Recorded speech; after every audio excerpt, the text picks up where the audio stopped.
My name is Pete Sutton, and today we are here at Bradshaw Vineyards. And for those of you who have been to a Marathon Coach event anywhere across the United States, you will notice we've brought J. Scott wines. We have a relationship with them to bring Oregon wines. They treat us real well. And one of the questions that I had for Jonathan, who is the winemaker, is that a great way to put it? I was asking him, why is the Bradshaw Pinot Noir always consistently good? And he said, you've got to go and actually talk to the Bradshaws and find out why. He says you'll know right off the bat. But before you tell me why, tell me a little bit of history. How did you guys get this started? I know it's a passion of yours, and you also work quite a bit with Jonathan. Right, and I'll introduce myself real quickly. Jim Bradshaw, my wife. Maria Bradshaw. And we started this, actually, did some farming back in California a long time back in the 70s, and we actually planned a vineyard back then.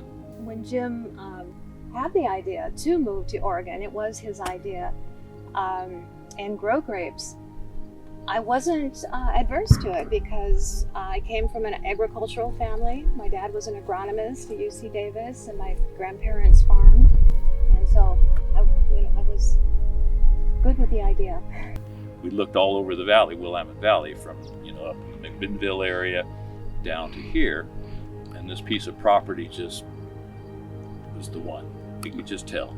And so that started that, and we slowly, as we moved here from Lake Tahoe, then we started planting just 6 rows at a time, then maybe another 10 as we could afford it. And we got to a point in 2010 when we were going to expand the vineyard even more, and we had already worked with Jonathan when he was with Sylvan Ridge winery, and then he went off on his own, and he really liked our fruit, and he said, can we have a long-term relationship? And I said, well, we're getting ready to expand. Why don't we pick a block just for you? And this is where we decided we wanted to choose the clones of Pinot Noir that he was interested in. So we did that, and our first harvest with him was 2013. And early on, Maria has such a passion for it, she took over the care of this acre. This Pinot Noir is year to year always good. How do you do it?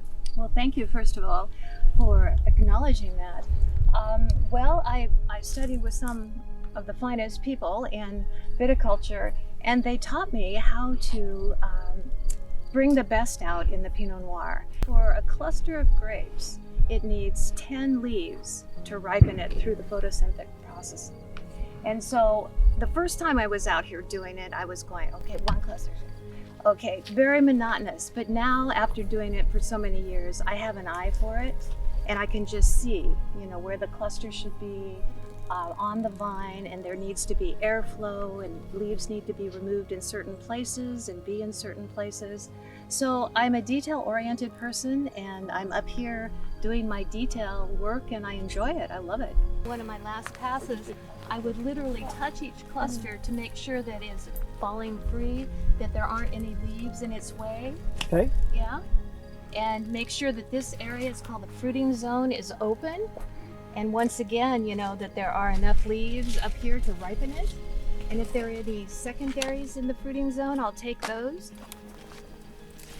Yeah, this is very detailed. Most people don't do this, but I have an acre, it's mine, and this is the way I want it. So do you find that the pickers can actually move faster than at other vineyards since everything's so well organized? Oh, definitely. They love to work for us. We love to have them. We treat them really well and pay well, and yeah, we love our workers. I've been around a lot of grapevines, and I don't think I've ever seen one manicured like this. It's a lot of fun to see. Well, like I say, my friends, they go to gyms and yoga. I come up to the vineyard, and I get my workout here. There's 35 miles of rows. Wow. Yeah. And there's about 275 miles of wire in the trellis. And a lot of that we did by hand. I used to wrap it around my waist and pull it up from a spindle. Oh my goodness. But now we use a 4-wheeler to do it, but still it all has to be pulled by hand and attached.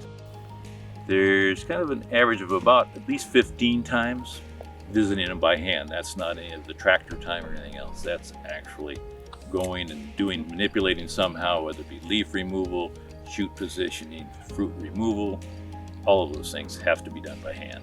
I've had experience with marathon coaches, having ridden in them, driven them, and I've toured the plant. And without trying to sound like an infomercial, it's kind of like, we don't cut corners here like you don't. You know, Right. People have worked hard. They want to have quality in their wines, their coaches, and we think and live the same way. And we do our best efforts in the vineyard to produce the best fruits and then hand it over to Jonathan and his talented winemaking team, and they do their part so it equals what it is you drink.